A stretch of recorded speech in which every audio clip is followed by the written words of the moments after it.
Saturday, December 2nd. Focus.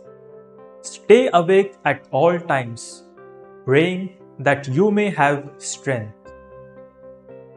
We tell our children to be alert and to avoid strangers because we know the dangers that lurk everywhere.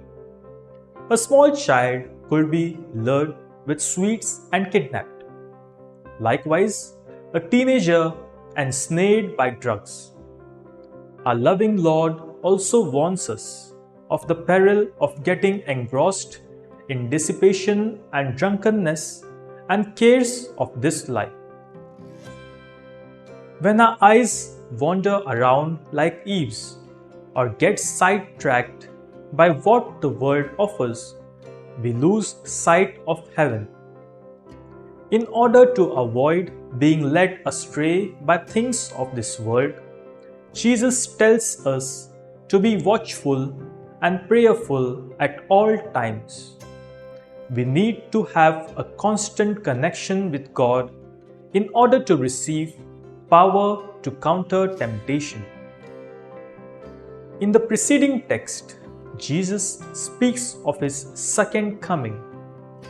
We must be watchful because it will be unexpected. Even if we are among those who die before that dramatic event, his coming to us by death and judgment will steal upon us. We do not know the span of our lives and so must be spiritually prepared at all times to meet him.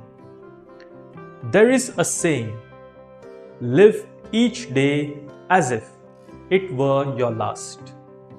Life is too important to live my way instead of God's way. Fruit. With the Lord's help, I will respond to his love by being vigilant against temptation and sinfulness and persist in prayer at all times.